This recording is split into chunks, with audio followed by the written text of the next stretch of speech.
I'm good. How are you doing? Doing well, thanks. Hey, you've added something or shown some pretty clear improvement every year, going from this Lakers Summer League all the way to starting Game 6 of the finals. I just wonder, with this shortened offseason and what you learned about yourself last year, especially in the playoffs, what is the plan and the ideal for your contribution this season? I don't know. I kind of think it's just the same thing as I've always done, man. Just keep trying to find ways to get better. Keep trying to find ways to impact the game that other people can't.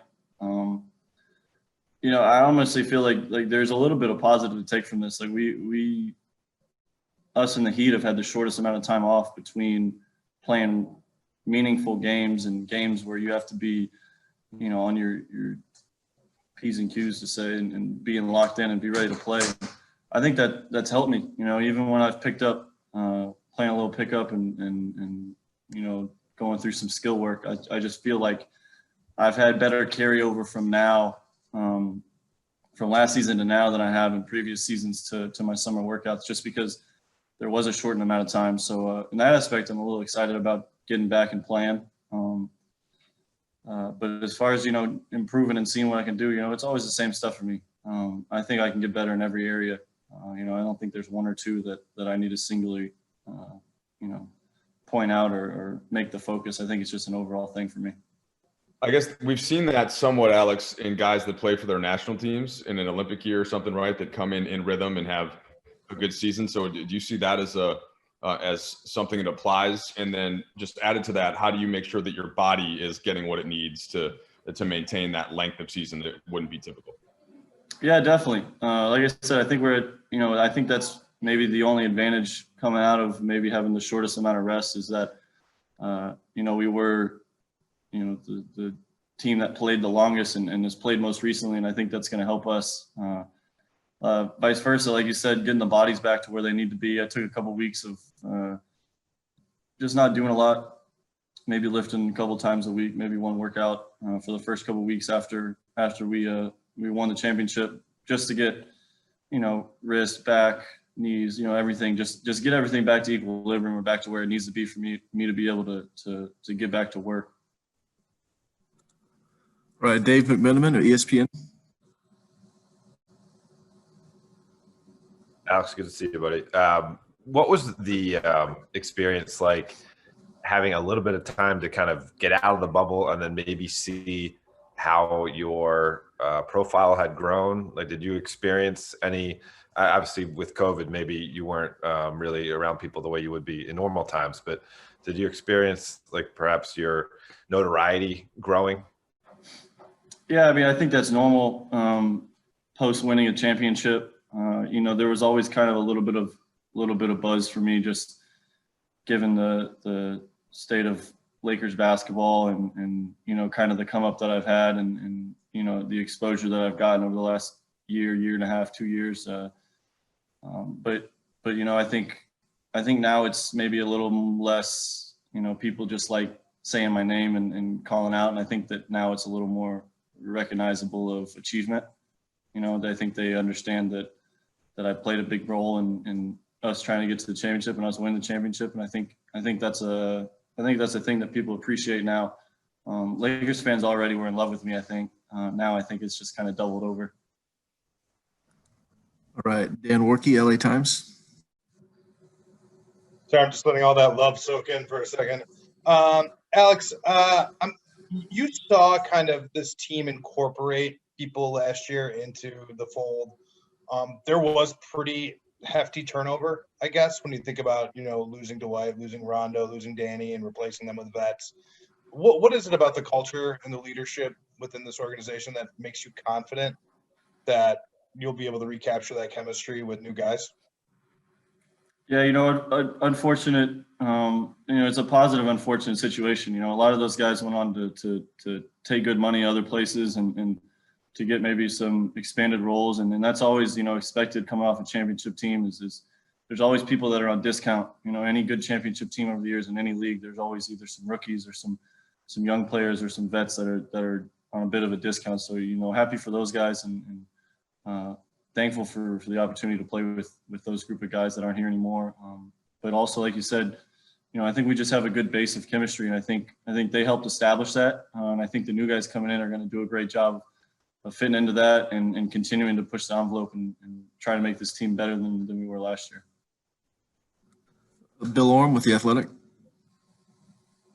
Hey, Alex, good to see you. I'm wondering, kind of along those same lines, but with all that turnover, you guys had such a just tremendous defense, especially by the end of the season in the bubble. It's a different defense without it's not built on the rim protection like it was last season.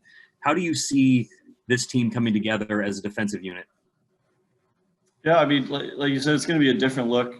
We lost two enforcers inside as far as shot blocking and contesting the rim and cleaning up the boards, but at the same time, I think the pieces we added fit great. I don't think it's a step backwards in any means. I think it's just different. And I think we have the IQ of the team and the coaching staff to put together a great system, to work on that system and improve it throughout the year like we did last year, and ultimately be in the right place at the end of the year to use whatever system they put in place and do it really, really well and hopefully get back to the finals. Kyle Goon, SC News Group. Hey, C, how you doing, man? What's up, Kyle? Obviously you guys kind of dealt with a lot of adaptation, a lot of weird circumstances that no one had ever been through before. What's sort of the carryover of your guys' ability to kind of adapt to the new format of the season, the 72 games, the restrictions, everything that's going on there? And what's sort of the internal dialogue? Do you guys feel like it's similar in the way that last season was so unpredictable, or does it feel like a new challenge?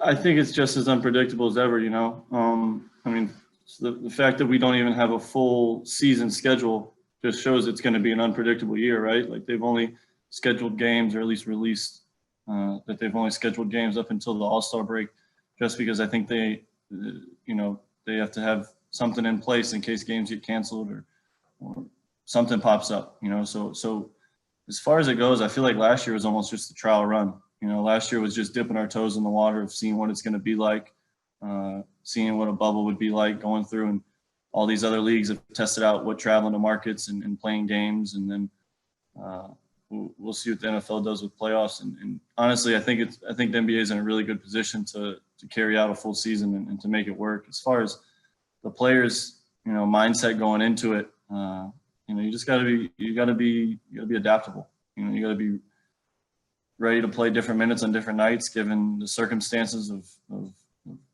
rest, COVID, of travel, whatever comes up, just being ready. And I think, one of the big things this year is just going to be the mental fortitude of all the teams. And I think we have a good group, a bunch of guys that we brought back last year that I know we can go to battle with, and the guys we added, I'm sure of that once they get acclimated, they're going to be right there with us.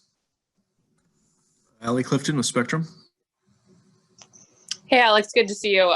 When you speak of that acclimation process, what has that been like so far for you guys? Those that are returning, of course, but then also the new additions, just in terms of chemistry, that camaraderie. I know even outside the lines, it's really big for you guys and the success you guys had last season.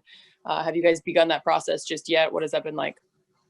Yeah, just slowly getting to see everybody for the first time. So far, I've seen Mark, Trez, and Wes. I still got to meet a couple other guys, but I mean, everybody's played against each other a couple of times in the league now, so everybody's familiar with each other. It's just about, like you said, getting that time where the team can spend quality time together. After our roster's finalized, we'll get our group chat going. We'll get the jokes and the inside story that everybody wants to know that nobody will ever find out. We'll get those conversations going, and then from there on, we'll just kind of find time to reconnect as a team. It's gonna be different not being able to maybe go out and have public dinners or do stuff like that, but I think we'll have plenty of time to hang out. And like you said, you're not going many places as you would in the past, so we'll have plenty of time to get used to each other and acclimate. All right, we're going to take a couple more for you. Alan Sliwa, ESPN LA. Hey, Alex, just want to get your thoughts. Some of the offseason acquisitions and just the bench in general, there's going to be so much talent coming off of the bench. Have you thought about what that could look like, how impactful the bench could be for this upcoming season? Have you given that any thought yet? Yeah, for sure. I mean, as soon as they announced the signings and the guys we got coming back, everybody starts mapping out what you think the team will look like, how you think things will work. I'm excited. I mean, anytime there's a new season, you're always excited. But coming off a championship, losing the pieces we did, but then the front office doing a great job of bringing in new pieces that I think fit well and bring a different look to our team. I think that's one of the big things from last year is the more times you play somebody, the better chance you have of figuring out their system and figuring out ways to beat them. And I think we did a good job of mixing it up throughout the year, and then the coaching staff putting us in the right positions, and then finally we got to the end and won it. And I think it's almost a benefit to us to not have the same exact system coming back. I think it's going to be another challenge for teams around the league to figure out how to beat us and how we're playing, and then we counter back and go back at them and to change and make some adjustments. I'm looking forward to it. And whether that's the way the season's looking, there's going to be different lineups and different people playing different minutes. Just with the quick turnaround, with how many games we'll have in a short period of time, I'm really just looking forward to all the different players we have and getting to work with them. We're going to take one more. Nick Ferris with The Score. Hey, Alex, just want to ask you quickly about resilience and life in the bubble, looking back a little bit. From the outside, it seemed like, people all around the league, your team had to be quite resilient to handle all aspects of the experience from, being in there for months to trying to win games. And I'm just curious, what role do you think resilience played in helping you guys win it all eventually? Yeah, I think that's really big for us. I think it starts with the leadership we had within the team. We had guys that have been there before, guys that had played in big games. I remember there was a point in the playoffs. It was I think it was in the Rockets series where we went to a timeout, and I'm talking to Rondo on the side, and he just mentioned to me, and he was like, I was worried about what we were doing or figuring something out, and he just said something to me that from there on out, I was like this is for us. He basically said, and I'm paraphrasing, but he basically just said that he wanted his first go around too. And when he told me that, I was just like, you know what, like if we're here, it's going to take a lot for people to beat us, and that kind of gave me the confidence to go in and just to play my game and to ultimately be resilient, because that's what it was.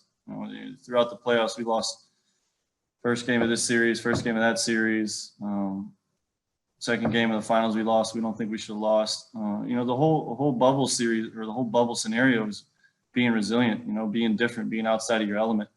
And we had veteran guys on our team that just kept everybody in place, and going back to that chemistry, I think the chemistry of our team really kept us tight knit and just singularly focused on what we needed to do.